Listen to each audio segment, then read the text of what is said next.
welcome to Mostly Minnesota Music Podcast Edition. I'm Ann Tracy. I'm here with my co-host, Heather Baker. And we are excited today to have Dylan Hicks with us. Hello. Hey, thanks for having me back. Great we're excited. You're very prolific. It wasn't that long ago that we were talking about your last album, and now you've got another one coming out June 4th. Yeah. The last one was the collaboration with John Munson, but it's been less than a year. Yeah, I was trying to think about it. Yeah. The conditions are better. I mean, we were in the thick of it when we last spoke. Yes. What I remember about the last interview is I believe that John Munson was in his car looking like witness protection through the whole. Right. I think that there was a lot of activity going on in the house. So that was I suddenly two of my kids are home from college and I have one in high school, and this is the first moment I've been in my house alone for day, and they haven't been home that long. Yeah. But still you're like, oh my gosh. It does remind me when my kids were little and I had the house and I'm like, that's it. I'm having a drink. I'm going to juggle knives. I might dance naked. Like, so having that space. So I appreciate it. My wife, Nina, and I have this running. Well, I guess we don't really joke about it so much anymore, but it was a joke for us for a while because one summer, many summers ago, my son Jackson and I drove up to Winnipeg. I was doing some research for a book I was writing, and later we were kind of reviewing the year, talking about what some of our highlights for the year were. And it's like, wow, I remember there's one 4th of July. It was a beautiful day, and I was out on the porch just reading and drinking some wine, and she was just remembering. And then I was like, yeah, Jackson and I were gone that weekend. Oh, well, that's not why. It was so lovely.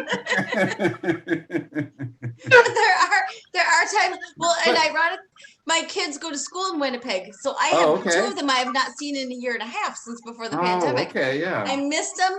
I'm happy to have them home, but I gotta say this might be my best morning in a week. Yeah, well, me and I have been married for a long time, and we love to be together, but we also know when it's nice to be alone for a while. That's, how am I going to miss you if you never step away? That's the old. Well, we've stirred far off the new album. Yeah, we have. Yeah. Accidental Birds. I love the title, by the way. Well, that actually owes something to Nina as well, because Nina has become interested in birding over the past, 5 years or so.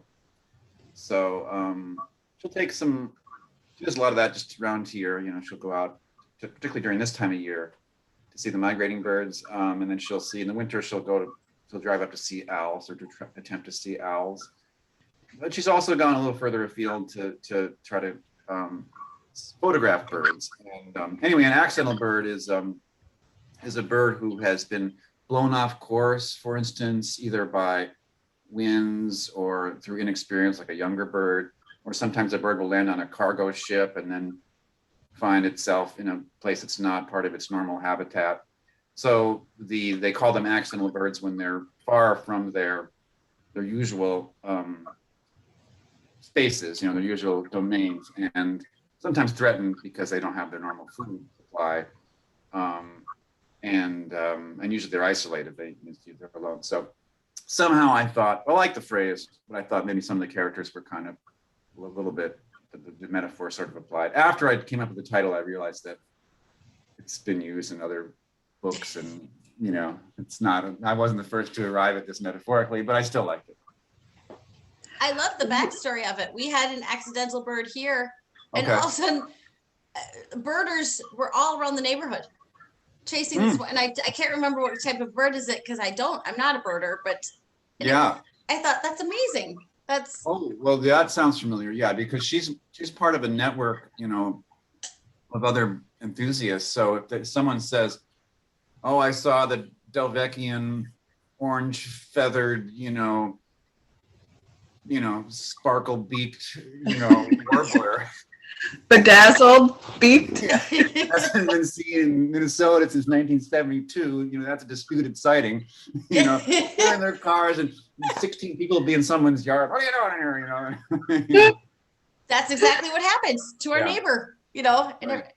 and it wasn't the last year. So all of a sudden, a rampage of people in someone's yard was a little, what are y'all doing here? What's Right. going Yeah. on? Yeah. She probably And actually remembers what that was. I remember the joy of finding out, oh my gosh, they're following a bird. Yeah. Yeah. So now I love the title even more. Okay. Good. Yeah. Yeah. Tell me, you just said something linked with some of the characters. Can you elaborate a little bit more on that? Well, let me look at the titles. I mean, I guess it's not. I'm not saying that's entirely coherent. I guess what I mean is that I say it's my first instinct is to write. I always try to write something from the perspective of a character. Now, sometimes those characters will be, close to authorial surrogates. It'll be, it's pretty close to my perspective, but that's rare.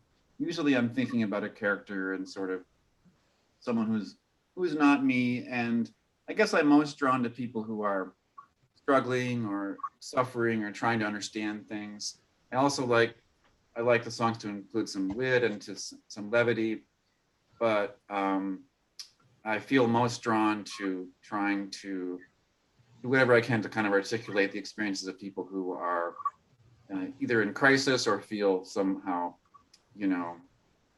that they're struggling with something. And so the accidental bird thing kind of like, I can imagine, I guess we don't know what is it like to be a bird, we don't know, but the feeling of being, I'm on an island and this is not where I should be. So, it felt like something like that.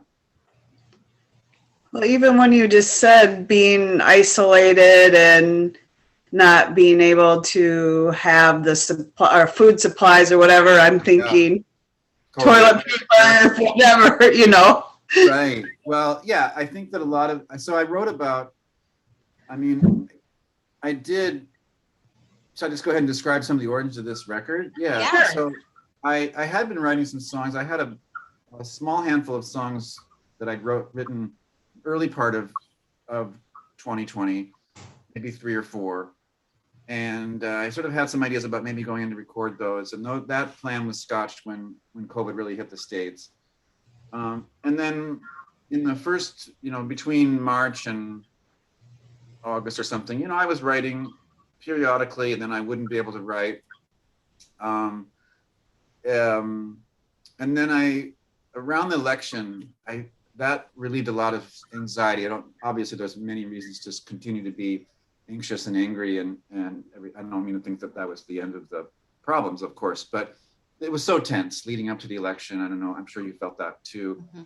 It made me feel like, maybe I can actually do something during this. We don't know how long. This is before the vaccine we didn't know when that would be introduced. So I talked to my friend John Fields, who I didn't know too well, but I knew a little bit, and he's a great producer, an engineer who's worked with a variety of artists, and just a natural musician and engineer. Really admire him. So I texted him and asked if he would help me come up with some ideas for how to build a small studio at my home. I used to have a reel-to-reel tape machine in the 90s that I used. And then when our son was born, and I had that and some synthesizers in a little home studio, but it was held in the bedroom that became our son's bedroom. And I wasn't using it a great deal. So both to raise money and to open up space in the room, I unloaded all that stuff. And so I haven't had a recording operation here since the 90s, except for my phone, So John gave me some ideas for some good sounding, but relatively affordable things to buy. And then I have some really nice instruments in the house that I can record. So anyway, I just started fooling around with that with a program called Ableton Live, which is one of the competitors to Pro Tools. It's a digital audio workstation. Kind of learned my way around that, learned how to program some beats and do some synthesizer things or computers programming. And I sent him something about 2 weeks after. Could you mix this? I don't know where I'm at. I thought maybe he would. 2 weeks later he might send me something. 4 hours later he sends me something. Wow. What about this? And I was, well, that sounds like actual music. And that turned out not to be one of the tunes that I put on the album. I played everything, and I thought, wow, I should get other people involved because, other instrumentalists who could really enrich things and bring their ideas into it. So then I said, oh, okay, I'm working on this as an album. I'm gonna work on this as an album. So about half the songs were written during that period, sort of as I was recording them. And it was a little bit different than how I usually work. And usually I write on the piano or sometimes on the guitar, and I write a chart, and then later I think about how would I record this, you know? Whereas a lot of these were built sort of, okay, I've got a drum pattern and I've got a bass line and I've got some harmonies, and now I'm going to see what's the song, you know, I'll basically write to that. So a lot of them were written between November and early March, you know, pretty quickly. And then I had a few others that preceded that. And yeah, a lot of even though I didn't set out to make a pandemic record, a lot of it that came through. I mean, my family we're quite fortunate in the sense that my immediate family didn't get sick. We have some other members of the family and some friends who did. We didn't. You know, but there's just been, but for me, a lot of it was just depression. You know, I kind of have depression. That's an issue for me throughout my life that I've been really fortunate to be able to deal with, either through therapy or through some periodically using SSRIs, or, you know, just behavioral kind of modifications, and then through the support of my wife and friends and family. But during the pandemic, it was sometimes a little bit on the edge of suicidality. I just felt really down and really isolated and alone. And so that came out in some of the songs. And then I think just being mindful of people who were really suffering financially during this period, and people who were losing people either to COVID or to other things, and then not being able to mourn in the normal collective ways that our various traditions have. You know, that's not only the people, so many people we lost to COVID, but I know a lot of people whose parents died or whose loved ones died of other causes, but there was no funeral. There was no way to really, and hopefully there will be these kind of, you know, these celebrations of life that we can have now maybe. But anyway, so the record is really not that heavy. It's also kind of a light record, but I do think that some of that stuff was informing it, you know. Given that timing, one of the songs that I wanted to know more about is Scrap of Last November. Yeah. So that was not written about election time. It was that song preceded that. I think that was one of the 3 or 4 songs that I'd written early in 2020. I came across a similar phrase in a book somewhere, and I should be able to attribute it, and I don't think I can. I don't remember. I keep notebooks where if I come across an interesting phrase or idea, you know, I'll write it down and see if I can either use it or just manipulate it. And I think that the phrase might have been something like, you know, a scrap of winter or something like that. It was just the idea of like, as if some residue of winter was on the sidewalk during summer, you know. And so I turned that into a scrap of last November picked up in July. Just basically the feeling of maybe you're in a place where you feel kind of content, but there's some lingering unease that sort of floats through the room or through your consciousness. But then after we actually recorded it, and it was after the election and sort of all that anxiety that leading up to November, and of course how long it took for the election to be resolved, and maybe some of the enduring things that, you know, that are still going on in terms of what happened in January and you know, everything else. So I'm glad that it has that extra resonance perhaps, but it wasn't directly inspired by that. That's, of course, I was trying to fit it into that, and it's yeah. Well, and it does bring me back to when they finally did decide that election. Yeah. And that's the scrap of November that I think I've carried through that day. Okay. And I have no experience, but I could only compare it to when at the end of a war, you know, everyone was out. Well, that was a great day, and it was a warm day. I mean, it was not warm days in the late fall aren't always happy things either because of global warming, and we know what some of that. I mean, not that weather is climate, but patterns. You know, we do recognize these patterns. But it was a beautiful day, and that day, you know, Nina and I had been out together. I forget where. I think we I think we went out on a nature walk, ways we were so jittery listening to the results. So we thought, let's go away from our phones for a while. Then when we returned, they had announced it by the time we got back in the car. We'd been walking for 3 hours or something like that.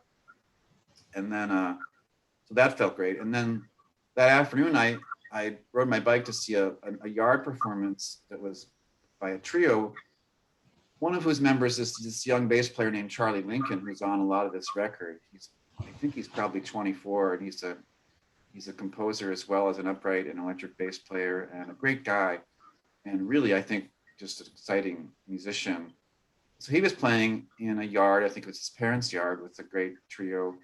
And then Michelle Kinney, who plays cello on a lot of this record and has known Charlie for a long time because her son, Ivan, who's also a very talented young adult musician, he's played with Ivan, and Charlie have known each other since they were, prodigious musicians in their teens.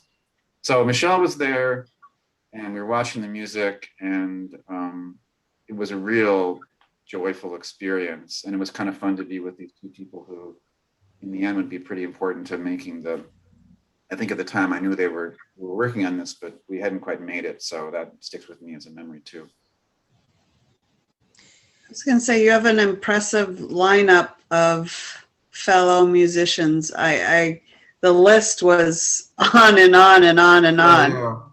You surround yourself with good people. Well, thank you. Yeah, I mean, that was one of the few benefits, I guess, of the pandemic, was that, I could reach out to a lot of people who have, some kind of recording technology in their homes, and just say, hey, I would provide what I had done, on my recording equipment, and then just a chart, and then some notes of kind of what I was looking for, and very loose, whenever you have time. And of course I would pay a session fee, but it was pretty loose because they could kind of do it around their schedules. And, and also I think a lot of people were just eager to play music, when a lot of their gigs were not happening. And a lot of these people are really busy. So in some ways it was easier to schedule people who under normal conditions might be touring a lot or having so many different projects going on. So, and I knew this wouldn't be the kind of album where, okay, there's a core band and then we're going to play shows around it. I'll just take it song by song. Who would sound great on this? And, so yeah, I'm really grateful to everybody who contributed. And, for me, it's always, I love to play with really technically advanced as well as, creative musicians, and also just people who I feel comfortable with and who are good people. And that describes everyone who plays on this record. Yeah. I'm not myself a technically dazzling musician, so it really enriches the songs to have these players who can bring that kind of technique to it too. I'm just saying, first, I wouldn't say that. I think you're an amazing songwriter and a great musician, but I know from the theater world, half of the director's job is getting the right cast. Right. Yeah. No, I mean, I'm pretty proficient, but I just have a lot of respect for the people who I feel that who can do things that my fingers, can't do. And so I just think that, but yes, I do. I feel like, hey, I bring the song, and I feel I'm good at that. And I liked the song Devil's Blush too. I like your songwriting because it does give you such a story. It's like a little, I think I said this before, but like a little mini movie going on. Can you tell me about that one a little bit? Yeah, so that's another, these are these phrases that I pick up, and I really, they come in my notebooks, and I don't always remember, where did this come from? I think this was in a great movie, and I don't remember the name of the movie. But somebody in this movie says, I never made the devil blush, that's the phrase. But it said negatively. And I thought, that's good, So I had that around for a long time. And this was one of the few songs that wasn't written, either wasn't written last year, in 2020 or early 21. It was written originally, a different version was written for this musical that John Munson and I were trying to put together, a musical that eventually led to the Munson Hicks Party Supplies record. And I had in mind for one of the characters in that show to sing this song. And she was sort of a big character, kind of a rock and roller who had sort of a, problems with drugs, and she was like kind of a hip, like a fixture on the Minneapolis rock scene, in this milieu that we had sort of modeled after Minneapolis. So it was going to be a much brassier, sort of a big sort of thing. Then I kind of modified it, kept some of those details, but modified it, and then let's try this more like, one of the modes that I work in, I guess, sort of derives from the school of songwriters who work in a vaguely jazz context, like Mozart. Well, they are jazz musicians, but I'm not. But Mose Allison and, people like Ben Sidran or Michael Franks or Dave Frischberg, a lot of people who are, I would think of as their piano players. Those are all really good piano players who aren't, they aren't natural singers, but they have a kind of casual conversational way of singing that fits this sort of jazz trio style. So that's sort of one mode that I like to work in once in a while. I was going to say kind of, I'm not technical, but like a loungy vibe. Yeah. Right. Yeah. Yeah, that's exactly it. And, and that one has JT Bates and Charlie, and then Kevin Gastongue, who's a great keyboardist, organist, and clavinet, and any if it's a keyboard, you can wail on it. He plays a lot with Corey Wong. So Kevin's a great. Usually when I'm in a group, in a session or in a live setting, I may not be the best musician in the group, but I'm the best piano player. But not when Kevin's playing. Like, Kevin, you do this remotely. Yeah. No, it's actually the first chair. It's a gas to play with him. He was playing organ on that, and he's just so fluid, and he just has great feel, and just a quick study, but it's the early ideas are also the really good ideas for him. Well, and I think it's a gift to be the sort of person who recognizes, normally I'm the best piano player in the room, but I want him to join me. A lot of people would not do that. I mean, I think a lot of people would be intimidated in the musical world or in the real world. Like, ooh. Yeah. No, I don't feel that way. I used to be intimidated when I was younger, just about being around musicians who were more, I did take piano lessons when I was a kid, and I had some theory growing up. Now for a pop musician, I have a fair amount of music theory, not so much for a jazz musician, but I kind of know what I'm doing and what other people are doing. But I used to be intimidated by people who were really good. And I would say, especially when I was younger, particularly men, and I don't want to be generalizing, but sometimes men can be really competitive about what they know, as a musician, and if they won't teach you something because they want to test you on whether you can just figure it out or hear it, And that didn't happen with the people I played regularly, but I would have experiences like that where it was a kind of one-upsmanship. And eventually I just decided I'm not going to do that anymore. And it's like, I'll just be like, look, I don't know can you just teach me this? What's this progression, or what are we doing here? I'm not as, I'm having trouble with this. And just asking, it made it so much different. It made such a big difference just to be like, I'm not going to play this ego game. I'm just going to be like, can you help me with this? And so I like to play with, and everybody that I'm playing with these days they're always like that. Like, let's help each other. And someday it'd be fun to play maybe with another piano player and just be the singer. But I also love to play the piano. It's just really fun. So I don't know if I'd do that. But nice to get to that point where it's all about the music. Yeah. I think competition is like the worst is one of the most pernicious influences on any kind of art making, but on music in particular. You know, I mean, what are my Spotify numbers compared to yours? Or what's, you know, why are not more people at my show compared to yours? Or I play circles around you, or all that kind of stuff. You know, it's like, I feel like that's really bringing everybody away from what the impulse ought to be, you know.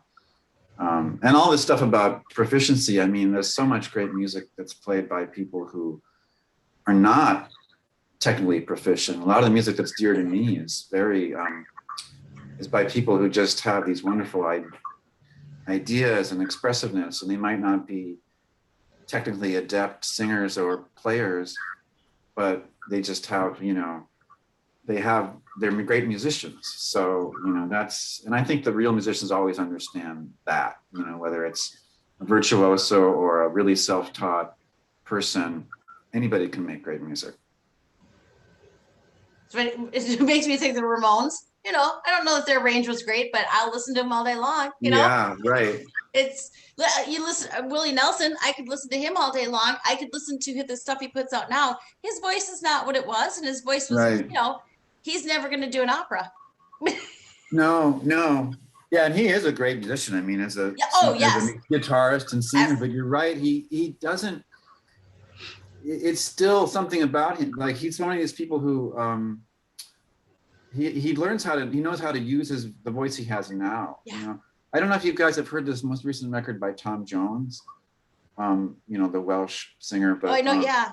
You know Tom Jones, but he's 80 now, and he's working with a younger the producer who is, I say a younger producer. The producer is my age. He's 50, but he's younger than Tom Jones. Yeah, young guy. Yeah. So the producer, I mean, he's pretty famous. I don't know why I can't think of his name. Well, it's because I'm 50. But yeah, he's pretty hip, and he's kind of, so some of the stuff sounds a little bit like Radiohead or like Juana Molina, or, you know, various kind of more contemporary stuff. And now Tom Jones used to have this, you know, bravura tenor, you know, and he could hold a note for, you know, a minute and a half, and, like, you know. And now he's more of a baritone, and he can't do all those things, but he still knows how to use the voice he has now. Or, you know, someone like Barbra Streisand, who's one of my idols as a singer. And when she was, you know, in her 20s and 30s, she could do such amazing things with her voice, where, you know, I'll listen to it, and it's just a pure pleasure to think that someone could do that with their voice. You know, like the human voice can do all this coloratura stuff, and all of these, the sustain, you know, and being able to sustain and know, and with all this drama. Well, she can't do that anymore, but she'll still go out there and, yeah, but I know how to interpret the song. And I know what my voice can do now, and what I mean, she's still got a lot of voice to work with, but, you know, but not that, you know, what she could do when she was 29 or 37 or whatever, you know. Anyway, yeah, I think I think a master musician can always find ways to make the music, you know. Another example to me is a songwriter I really like, who committed suicide a year and a half ago or so, named David Berman. And he was in a group called Silver Jews, and then he made a group called Purple Mountains. And he also was a poet. He wrote a really cool volume of poetry called Actual Air. And he had a lot of mental illness problems throughout his life. But he was a great songwriter and not a good singer. I mean, I really like to hear people who can sing in tune. And David Berman could not sing in tune. You know? But his voice has such character, and he's so assured. He's so, that, I mean, I don't know if anybody else could sing them any better, you know? So, yeah. I was gonna say, I like that you're making me look. I mean, I noticed this in myself also, that you're drawn to people that, you know, don't have all of the whole package. Like, you're not dancing and looking perfect or whatever, have all that, but you still have this amazing talent that people will be able to find and appreciate. And I think more people need to know that, rather than, I can't do this yet because I don't have this or that, or, Oh, you know, I'm not encompassing all of that. And I think that is a real gift to see, like, you know, it's enough. Yeah. Well, I'm glad to hear you say that too. I mean, I once in a while, I've heard stories about, you know, I had a, this was kind of a friend of a friend, but early in life, he had aspired to be a, a fiction writer. I have done some of that myself, and I've enjoyed that. But he, excuse me, he came to a professor of his, and so I want you to be honest with me. You know, he'd been writing short stories and trying this. You know, do you think I can do this? And the professor said, no, I don't think you can. I don't think you have the talent for it. I think you should look for more remunerative work. And he never did it. He went on and did another career, and I think he did fine in his career.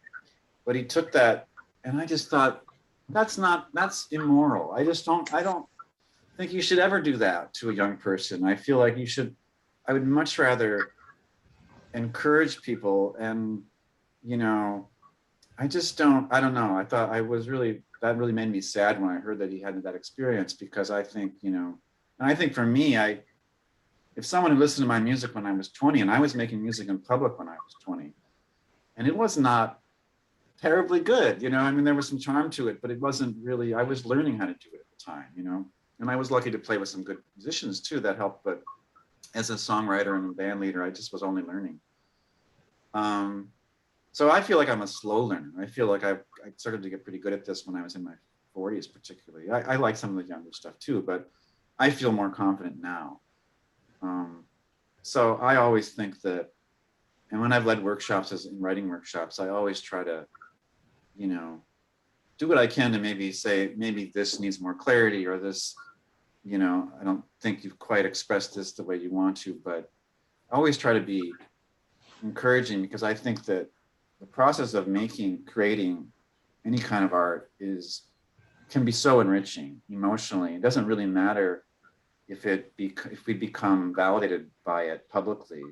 I think it can be just can be so much fun to do it, and we can help learn about ourselves and about the world, and that there's no surplus of it.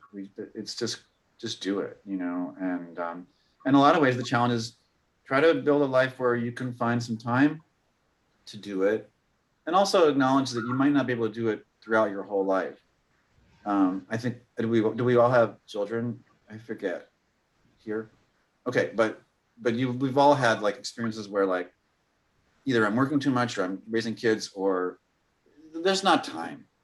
You know, my whole 30s, I didn't do anything really that creative. I worked as a journalist, but I didn't make art, because we had a little baby and a toddler, and I needed to make some money. And it was like 10 years, I just really couldn't do a lot of self-directed creative work, which, to be honest, was kind of painful. But at the same time, I think it would have driven me crazy to try to do all that stuff, other stuff that needed to be done. So I don't know.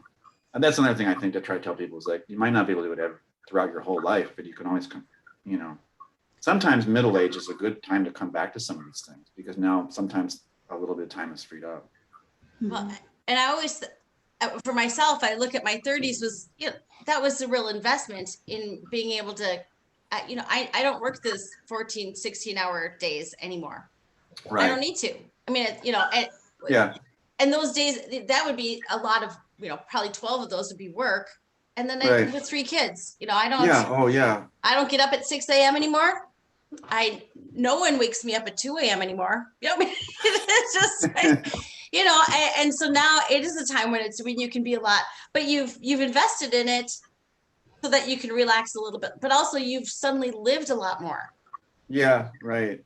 And you have gained a confidence, and you have, you know, I mean, I think for many people, it's, you know, it's a nice. Yeah, I think so too. Yeah. I like, I mean, playing music when you're in your 20s has a special, I mean, it's fun because usually if you're playing music, you're going to be playing music to people who are roughly your own age, you know, within 10 years at least. And, Yeah. you know, when you're in your 20s, you're going out to the clubs where people in their 20s go, and you might when I was that age, I had a little more like, who knows what'll happen? You know, I mean, and now I know, I kind of have an idea what'll happen. You know, I might be surprised here and there, and I'm really grateful to people who buy my records and come to shows, and it means a lot to me. But I'm not really thinking like, this is the one that's going to bring me on to the Tonight Show, you know. So that sort of sense of possibility is not present, but at the same time, I feel a little more authentic, and I don't think authenticity is the only goal of art, but I do feel a little bit more like myself now, less self-consciously trying to create, you know, my voice sounds, when I sing, that sounds like me more than when I was young. I felt like, why are you singing like that? That's not really, why are you deliberately adding so much nasal effect to your voice, you know? Anyway, and also I try to write songs about being older. And so like we played last night with John and Munson and Zach Harris and you know, and John was singing great and Zach was playing great, and I felt pretty good. And I, you know, played a lot of songs that are kind of about, you know, either about being in middle age, you know, and I really like doing that to people who are also in middle age, because there aren't as many pop songs. I'm still writing pop songs, but most pop songs, because so much of the greatest pop music has been made by people in their teens and in their 20s, there isn't as large a supply of songs that are still in the pop tradition, but are kind of about, you know, living life in our 40s and 50s and 60s and so on. It's interesting because I feel like some of that is changing. I was just on a road trip with my dad, who's a big country music fan, and then we listened to the 5 on 50s. It's all music from the 50s. It's fun to listen to it with him because he's like, oh, Last Dance, remember when that played at the prom? And but most of the music that he listens to, at least when we're listening to the 50s, or we listen to The Bridge, which is all music from the 70s. You know? So he's listening to all this music that he loved when he was 18, about people being 18, you know. And I think, well, and he's not going to shows. Right. Yeah. The way that and when he was my age, he wasn't going to shows. And I think people are going to shows longer. People are enjoying new music longer. And I'm very thankful for people who are, you know, a song about the prom only has that much interest to me right now. Yeah. Unless it's about waiting up for somebody coming home from the prom, then I might have more interest. You know, it's right. I think that it's a natural supply and demand, where there's a greater demand to hear about music at all ages, and then thankfully, thanks to folks like you, there's a supply. Well, of music. It's so much fun to listen to music with your parents too, and I mean I owe a lot to my parents in terms of my musical taste. That I didn't grow up in a. It isn't as if my parents were.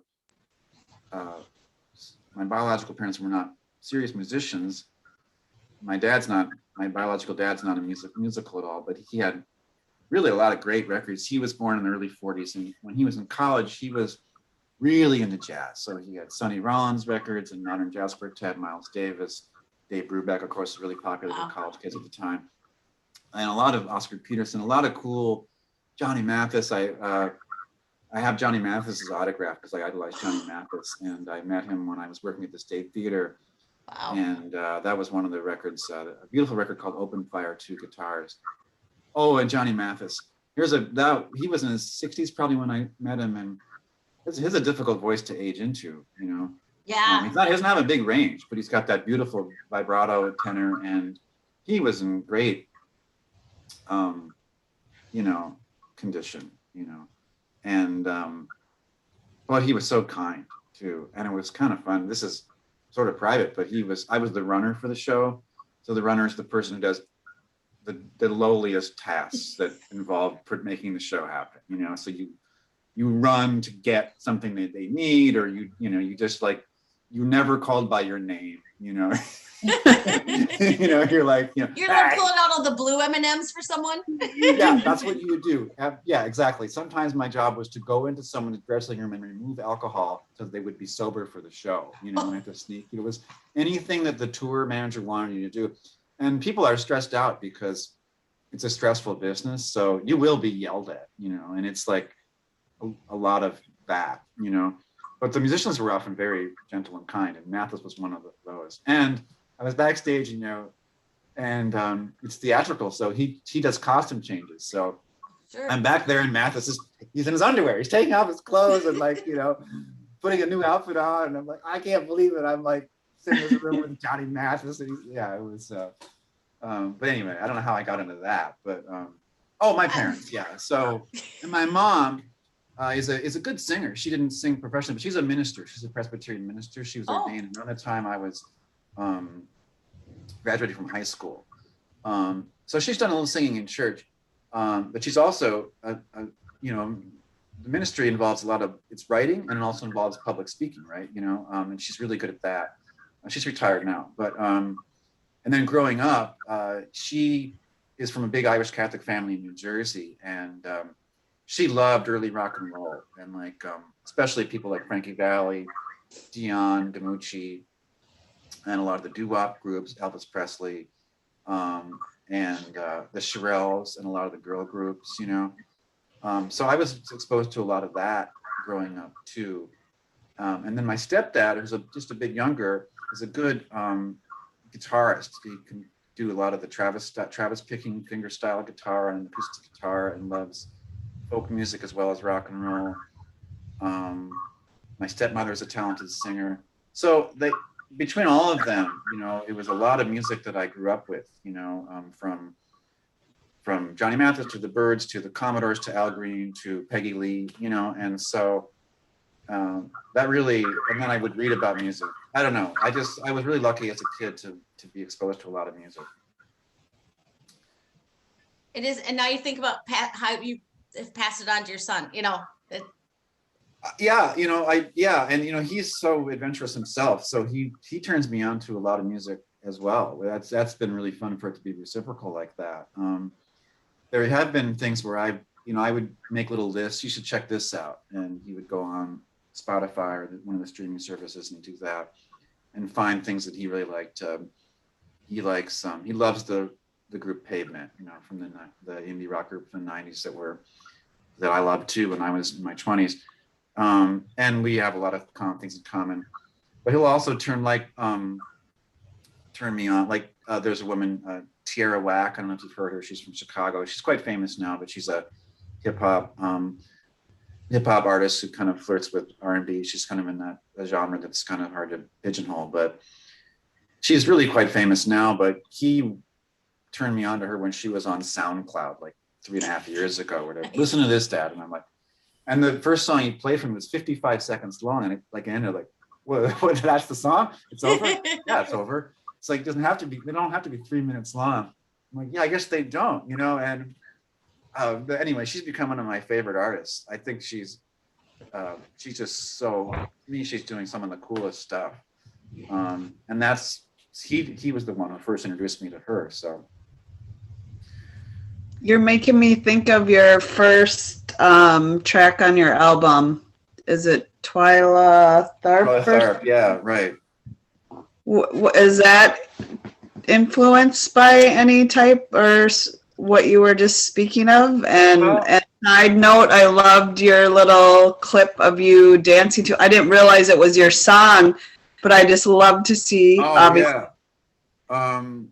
So that one, let's see. So that was one of the ones that kind of was written and sort of put together while I was recording it. And I think I did have a little bit of I had a little drum loop that I'd put together and maybe a little bit of bass line. I don't know, maybe this would be some kind of hip hop thing. I don't think I was really thinking that it would lead to a song exactly. I was just fooling around. But then I thought, I don't know, it does sound kind of cool. Then I was thinking about a lot of the more top 40 songs that I like, and I'm not as attuned to that as I was when I was 16, when I knew every single song that was like, I knew the number 74 song, Well, since Casey Kasem is, it's not as good. I loved I loved listening to Casey Kasem.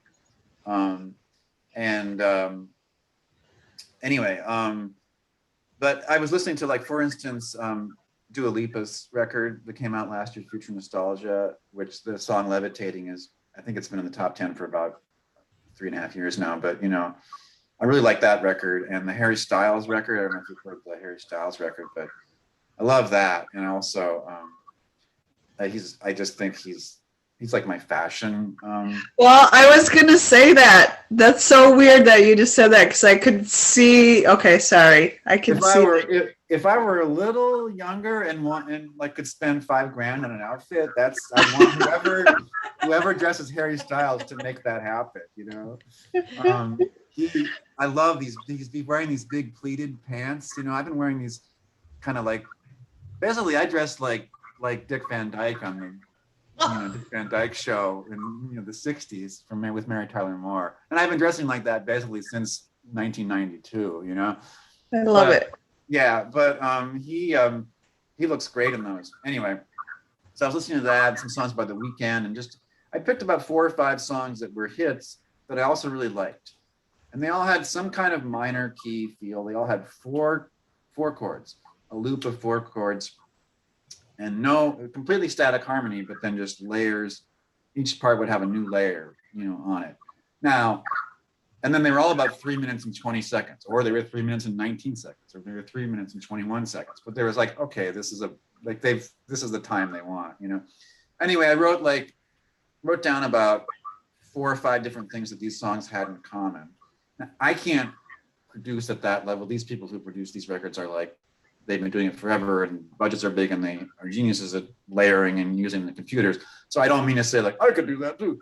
But I thought maybe in some humble way I could use some of those devices and try to create something that's sort of like a top 40 song.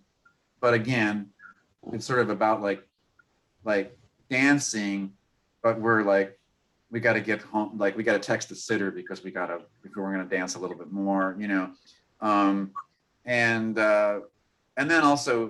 then bringing Michelle Kinney on to layer on these harmonies for the choruses, and then asked Adam Levy if he would play guitar, and he played 3 guitar parts. There are stereo rhythmic parts, and then this cool fuzz part, and then I did the programming and sang about the keyboards. I don't know. I think it's really fun. I was different. It was different than I've done electronic stuff before, but not for a while. So that was fun. I like to hear all the intentional research and components. Like, you're so thoughtful on everything you do. Well, yeah. I mean, I always think that I think that music is always collaborative. Like whether you're playing in the room with people or you're playing alone, you're always working in interaction with everything that you've heard and with everything that's out there. And I think because I was a fan first, I started out I would collect records and I would read music history and read the magazines. And I wanted to be a rock critic or some kind of pop critic or a jazz critic before I was a musician. I've always thought of myself as more of a listener fan who eventually became a musician. So I've always been I'm willing to leave the evidence of my influences right out there in the open, like shell casings, I'm always working, I kind of want it to be a little bit like this, and I just hope that it'll end up sounding like me anyway. But I always feel like I'm usually thinking about trying to use ideas, that other people from music I love, So one of your favorite movies is Almost Famous, I'm thinking. Oh yeah, well, I haven't seen it since it came out, but yeah, I did like that movie. And what's that guy's name? The director, I can't think of his name now, but he made Fast. No, he didn't make Fast. He made oh no, I'm sorry. We have to edit this out. You give me too much credit right there. The guy, the man on whom that teenager is based on really was Cameron Crowe, I think. Cameron Crowe, of course, yeah. And then did he direct Say Anything? He made some important movies in the 80s that I really liked too, I think. I don't know. Yeah, I don't know all his list. Yeah. I love that movie. That was a fun movie, yeah. Yeah.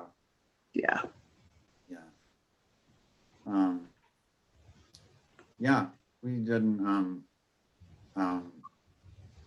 we we would, when I was at City Pages, once in a while we'd get a submission from a really young writer. That was always fun. Maybe not a 15-year-old, but a few college students. Yeah. That is the beauty of so much self-publishing. I mean, you can hear perspectives from everywhere, which is fun. Yeah, right. Yeah, and you kind of need the, especially if you're like, we were doing a lot of arts coverage, you know, music, you have to, there's stuff that an older listener can bring to it, expertise or, you know, knowledge and maybe elegance of style and all that. But it's really great to read about music from people who are the age of the audience too, you know, and, you know, there's something that they can really, you know, my son has a much different, when he listens to Tierra Whack, it's a much different experience for him because she's kind of speaking to more to him, maybe not to him precisely, but people younger at least. Yeah. I was just at the George Floyd Memorial on Tuesday. Yeah. And I was super excited when Nerdy took the stage and then Salty Blackness, and that was amazing. And I brought my kids with me. Well, Common walks on stage and they're, yeah. So it is fun. I mean, everybody has their own experience. I mean, it's very subjective. Do they know Commons? How old are your kids? 16 to 22. Oh, you so talked yes. about that. Yeah, they're in college too. Yeah. So they definitely. Yeah. He's great. Well, Nerdy's really great too. Yeah, I want to meet him. You know, I just really like what he's doing. Has he been on the show? Mm-hmm. Like he's a two-timer like you. Oh, okay. Yeah. I listened to him and really like what he's doing and his whole vibe. Yeah. Wait till you see a live show. It's 100 times better too. Okay. Yeah. I think he'll be doing cool stuff for a long time. Mm-hmm. And Common, he's some of those early records. I love those records. And I just think he's like a force of good. He's just like, he's, you know, he's so eloquent and just he's so virtuosic as his flow and he makes you feel good because he is good. Mm-hmm. Yeah. Well, and I will say about Nerdy too. He's, I ran into him afterwards and we had to laugh because Heather and I had just seen him play in Winona. Okay. But I see him at every protest I go to. Sure. Yeah. The medic stuff. Yeah. We, so he also, I think, has a long, especially when it comes to George Floyd Square and some of that right. stuff. He is also a very big force for good, which is awesome. I mean, for so long that rock and roll was kind of the bad boy club. And it's nice to see a force of good behind a lot of what's happening now. Oh, yeah, I think so too. And, I been George Floyd Square a number of times, and a friend and I went there when the verdict was read. We weren't sure where to go, and we went there. And it was so emotional to be there, and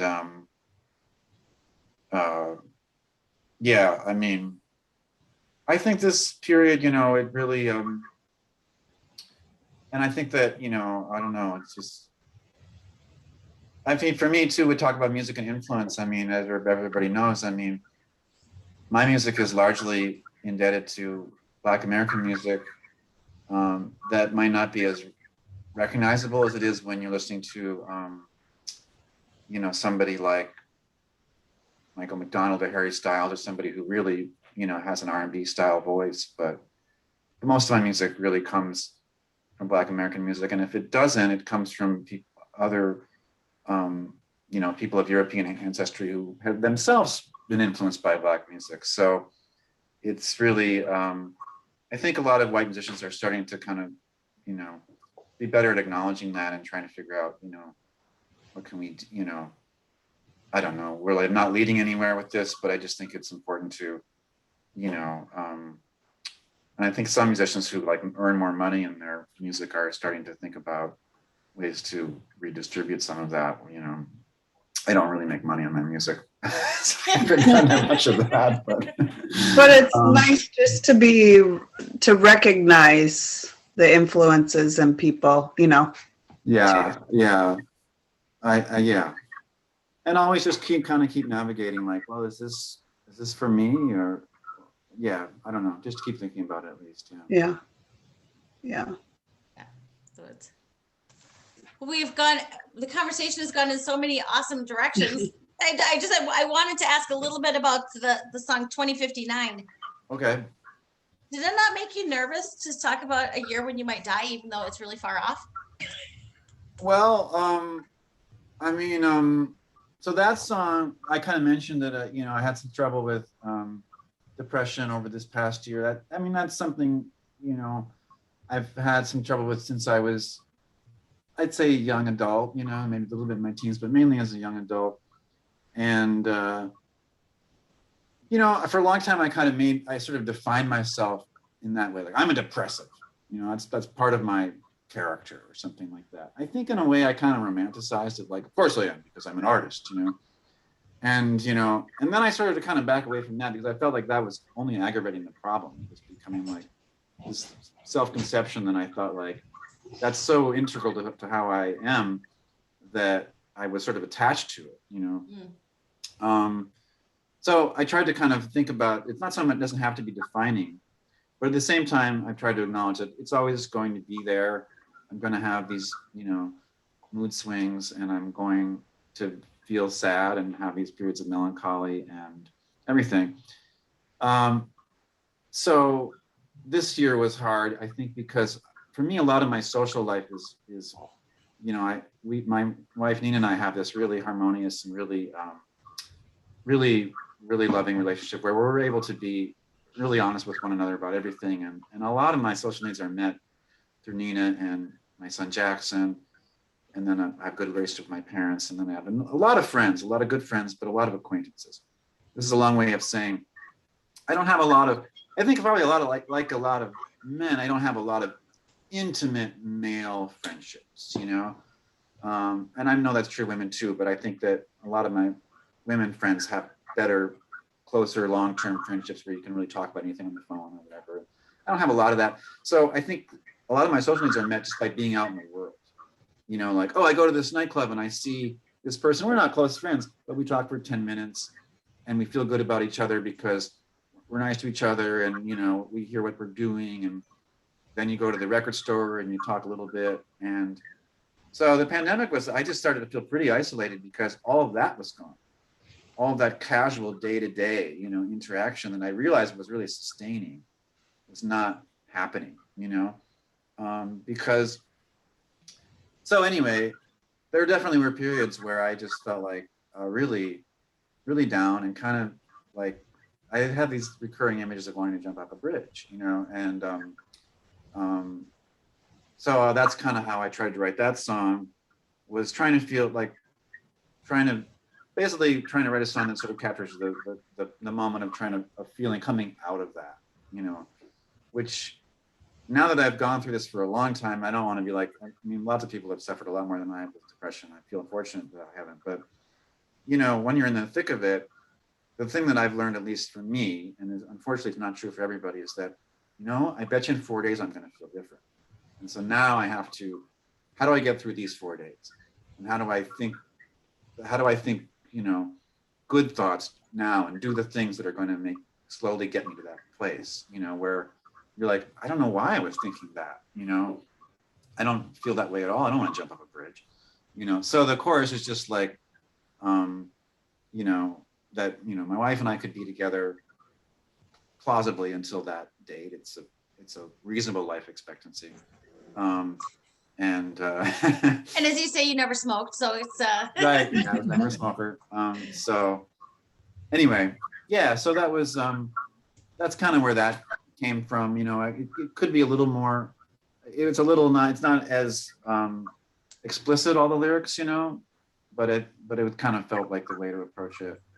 And then what I really love about that, my favorite thing on that song is that I played this little synthesizer melody after the second chorus, or the final chorus, I guess, and I thought, oh, that's pretty. And this was on this synthesizer I really like. And I think I harmonized that part.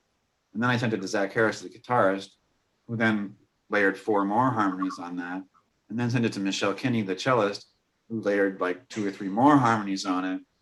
And it's probably only lasts 28 seconds or something, but I just love it. I say, it's just like what I like, all these, I think it's really pretty, you know, and also kind of represents the sort of lift out of that depression into this more hopeful period, you know, musically rather than, the last line I say is, you know,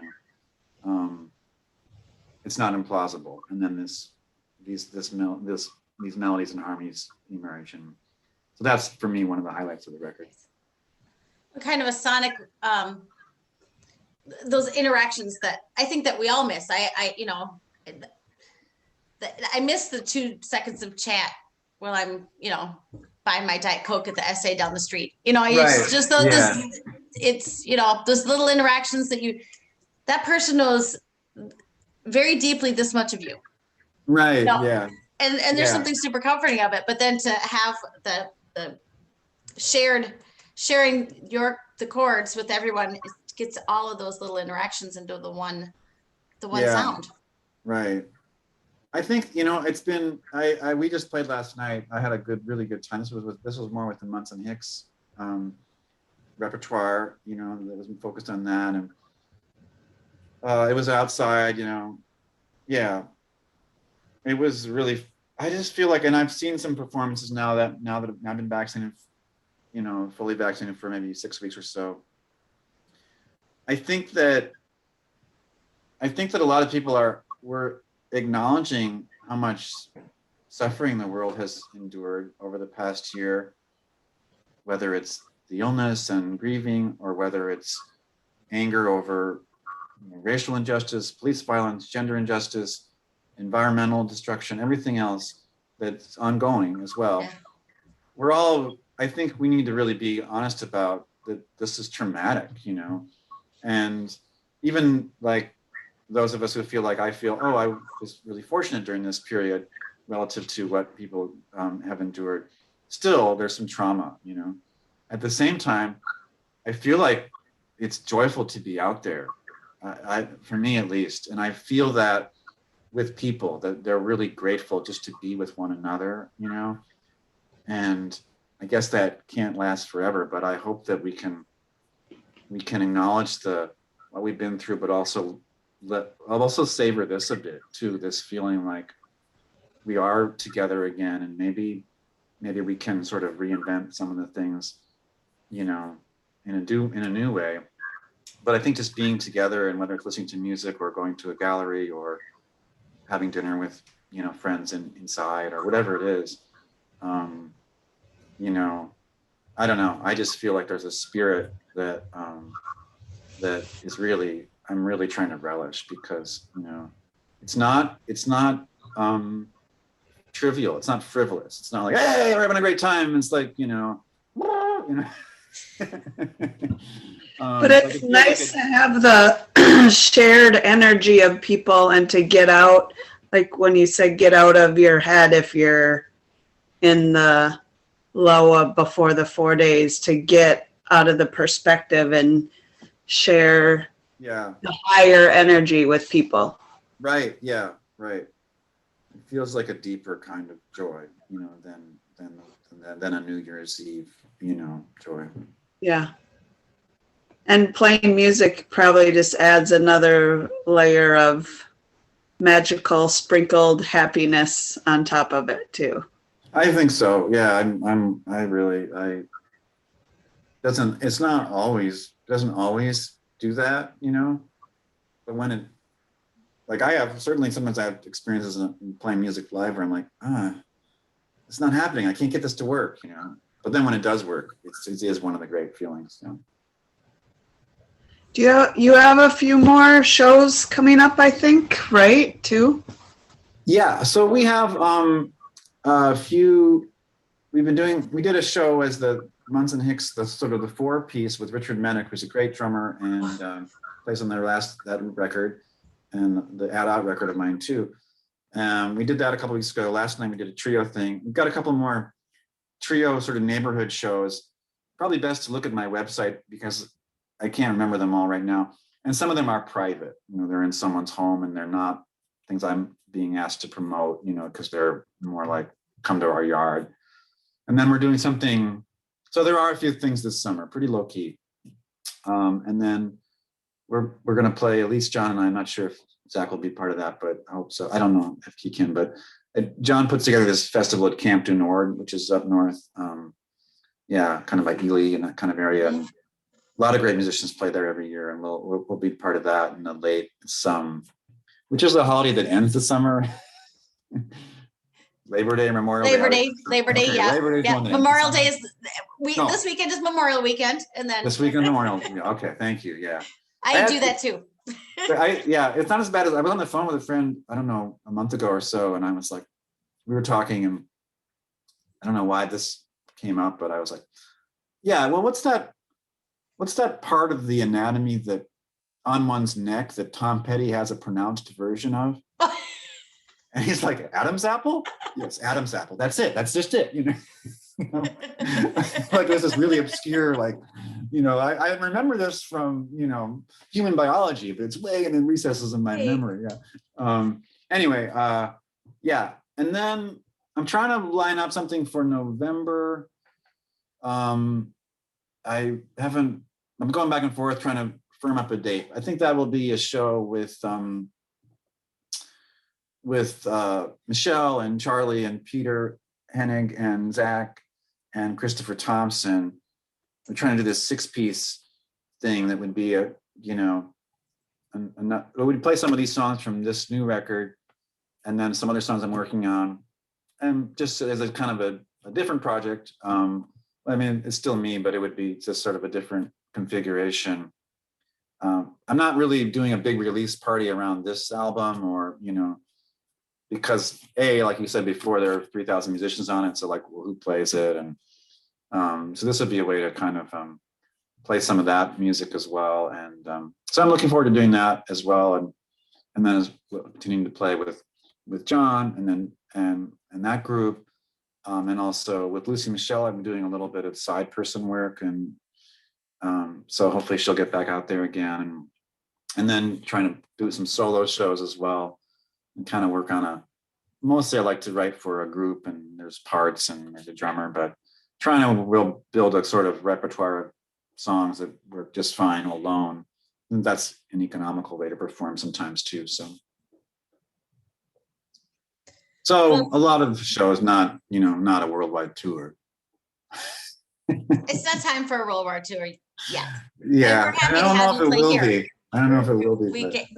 Eventually, and it's we can't be following you everywhere, but we can follow you in the Twin Cities. Yeah. Well, okay. Good. Yeah. We can't drive to Oregon, but we're no. Well, you mentioned your website, so for folks who are listening, I'll include this in the notes, but let people know where to find you. Yeah, well, there's a lot of places. So there's dylanhicks.com, which I don't, update daily, but it has some basic biographical information and some photographs, and then my videos. I will, by next week, be able to share a video that's being produced as we speak by a woman named Kathleen Quillian, who is a great animator. She does a lot of stop motion animation, very traditional animation techniques that she would be better at describing, but basically the same kind of techniques that were used in the 30s and 40s. There's nothing wrong with computer animation, but she cuts things out and films them and does it one piece at a time. Yeah. So a friend kind of hit me to her work. She's in San Francisco. So she's doing a video for Try Left Art where she just asked me to record myself on my phone dancing.